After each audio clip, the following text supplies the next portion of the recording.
ወይስ ስልጣንን ከነንትና ወደ ነንትና ወደ ተረኞች ማሻገር ነው? ለውጥ ምናምን ሲባል ነበር። ለውጡ ከመጥፎ ስርዓት ወደ ጥሩ ስርዓት ነው ወይስ ስልጣንን ከነንትና ወደ ነንትና ወደ ተረኞች ማሻገር ነው? እኔ አልገባኝም። ትንሽ ግራ ገብቶኛል። የኔን ቁስል የማያክም የኔን ማህበረሰብ ችግር የማይፈታ ለውጥ ከሆነ ያን ለውጥ አላውቀውም። እኛና ሌሎች እንዴት ነው እየኖርን ያለነው ኢትዮጵያ ውስጥ? ስለ ኢትዮጵያ ተጨነቅን፣ በጣም አዘንን። ስለ ኢትዮጵያ ደማችንን ሰጠን። ምላሹ ምን ሆነ? ይመስለኛል እባብና እርግብ በአንድ ሜዳ እየተጫወትን ነው። ስለዚህ ወይኛ እባብ እንሁን ወይ እነሱ እርግብ ይሁኑ።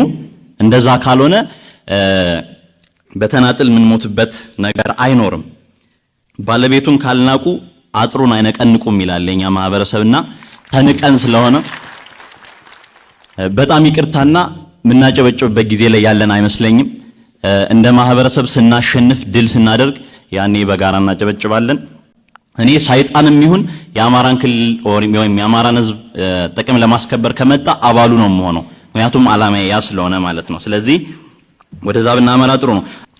ስለ ኢትዮጵያ ደማችንን ሰጠን። ምላሹ ምን ሆነ?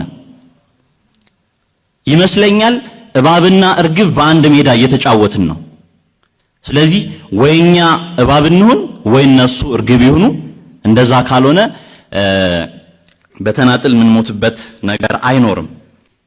ማነስ ይመጣልናል ይህን ችግር ለመፍታት? ከማርስ ምን ጠብቀው ሰው የለንም። እንደጋገፍ፣ እንዋደድ፣ አንድ እንሁን። ሌላው የግል ጥቅማችን ወደ ጎን እንተው። እዚህ ከተማ እኮ ፍትህ የለም። ዶክተር አብይ ጠቅላይ ሚኒስቴር ተዋልደን አልኖርንም እንዴ? አንድ ባለስልጣን ለራሱ እድሜ ሊያቆይ ብሎ እኛን ያባላ እንዴ? እኛ ይግደል እንዴ? እኔ በእርግጠኛነት ነው የምነግረው፣ ብሔሩ ራሱ የራሱን ልጅ ይገላል። ነገር ሲያባላው የነበረ ህዝብ ክልል ላይ አረ የፍትህ ያለ እዚህ ከተማ እኮ ፍትህ የለም። ዶክተር አብይ ተጨቁነን ነው እንደ ሴት አንድም እናት በምጥ እንዳትሞት ስትወልድ እንዳትሞት ነው መንግስቱ ሁሌ የሚለን። እናቶቻችን እኮ ሳይወልዱ እየሞቱ ነው እዚህ ከተማ። ዶክተር አብይ እያለቀስን ነው። ሐኪም አስተምረን ሐኪም ታፍኖ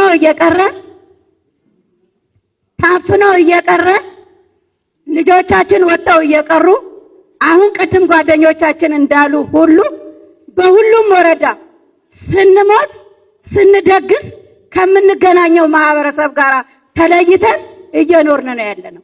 ምን እንደምንሆንም አናውቅም። ተቸግረናል። ዶክተር አብይ ከአንድ እናት 6 ልጅ 5 ልጅ አጠናል። ጃዊ ላይ የተደረገው ጉዳይ ለዚህ ሁሉ ምክንያት ሆኖ እኛ መሞት የለብንም። አስቆምልን። እኛ ከህይወት ጋር የፈጠርነው ጋብቻ መቀደድ አለበት። እኛ ጋር አልተቀደደም አለ 80 ወረቀቱ። እሱ ነው የሚያንገላታል።